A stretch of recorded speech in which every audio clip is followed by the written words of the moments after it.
নমস্কার বন্ধুরা, সবাইকে শারদ শুভেচ্ছা জানিয়ে আজকের ভিডিও শুরু করছি শিবুর রান্নাঘর থেকে। আজকে আরেকটা নতুন ভিডিও নিয়ে এলাম। ঘরে থাকা জিনিস এই মুখরোচক একটি জিনিস, মুড়ির চপ। তার জন্য আমাদের কি কি লাগছে: এক বাটি মুড়ি, একটা আলু গ্রেট করে নিয়েছি, একটা গাজর, 2 চামচ ময়দা, 2 চামচ বেসন, চিনি, 1 চামচ চালের গুঁড়ো, গোলমরিচের গুঁড়ো, আদা রসুন থেতো করে নিয়েছি, পেঁয়াজ কুচিয়ে নিয়েছি, লঙ্কা কুচিয়ে নিয়েছি, আর স্বাদ মতো, আর একটা ডিম, আর স্বাদ মতো নুন। এবার সবগুলো একসাথে মেখে নেব। এক এক করে নিয়ে নিচ্ছি। প্রথমে আলুটা কুচোনো ছিল, ধুয়ে সেটা নিয়ে নিলাম। তারপর নিয়ে নিলাম গাজরটা,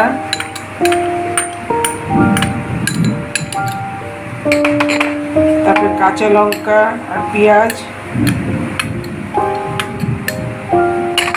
তারপরে আদা রসুন,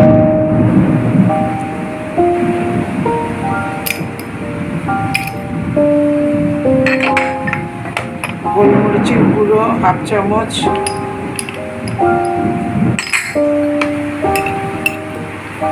এক চামচ নুন,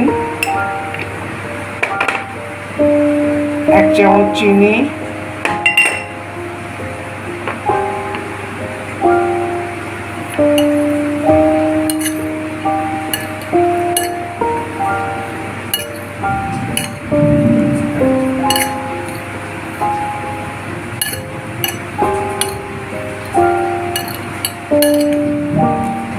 এর মধ্যে মুড়িটা দিয়ে দিলাম।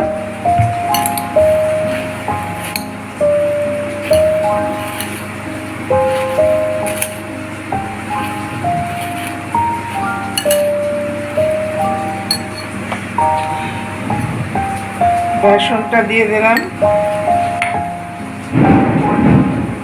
ময়দা,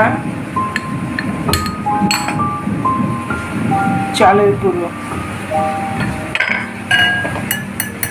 এবার ডিমটা ভেঙে নেব।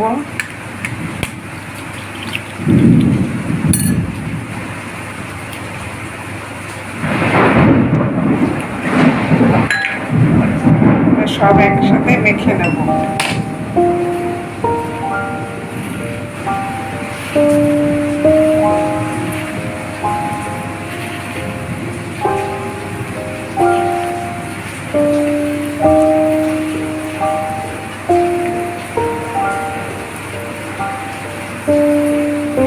লোকে আমরা সন্ধ্যেবেলা কি করি, চা খাই, চায়ের সাথে মুড়ি কি নানান ধরনের চপ দিয়ে খেয়ে থাকি। আজকে মুড়ি খাবো না, মুড়ি দিয়ে চপ বানিয়ে নেব। খুব সুন্দর মুখরোচক হয় খেতে, ঘরে থাকা জিনিস দিয়ে আমি করছি। আপনারা ঘরে করে দেখবেন কেমন লাগে, আমাকে কেমন লাগে তারপর আমাকে জানাবেন।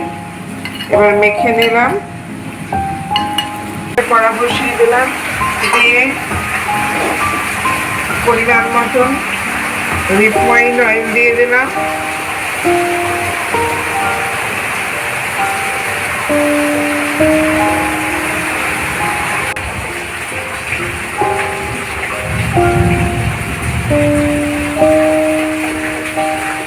এভাবে একটা দিয়ে করে এরকম করে সব কটা দেবো, দিয়ে ভেজে নেব। আমার ঘরে আজকে যা সবজি ছিল আমি তাই দিয়ে দিয়েছি। আপনাদের ঘরেও যদি ক্যাপসিকাম যা থাকবে সবজি সেই দেবে, টেস্টি হয়।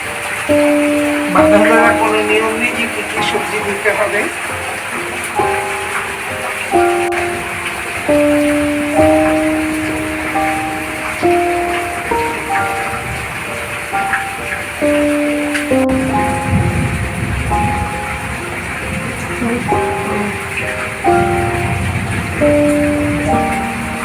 আঁচটা খুব লো টু মিডিয়ামে রেখে ভেজে নিচ্ছি। সন্ধ্যেবেলা সুন্দর একটা জল খাবার হয়ে যায় ঘরে থাকা জিনিস দিয়ে, স্বাস্থ্যসম্মত হয় বাইরের থেকে। বাইরের জিনিস তো স্বাস্থ্যসম্মত ঠিক হয় না সবসময়।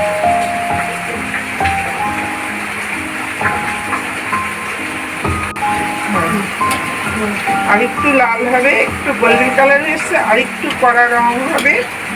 চপ তো একটু লালচে টাইপের না হলে ভালো লাগে না, সাদা সাদা। আর একটু ভেজে ছেঁকে নেব। এবারে তুলে নিয়ে সার্ভ করবো। ভাজাগুলো হয়ে গেছে। একটা ব্যাচে এগুলো ভেজে নিলাম, আরেকটা ব্যাচে ভেজে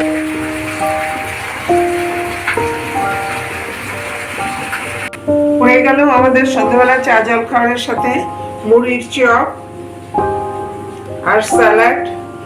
খুব মুখরোচক জিনিস। যদি তোমাদের বন্ধুদের পছন্দ হয় তাহলে লাইক ও শেয়ার করে দিও, আর ঘরে করে খেয়ে কমেন্টে আমাকে জানাবে। আর পাশে বেল আইকনটাকে প্রেস করে দিও। তাহলে আজকে আসি, সবাইকে ধন্যবাদ জানিয়ে শেষ করছি।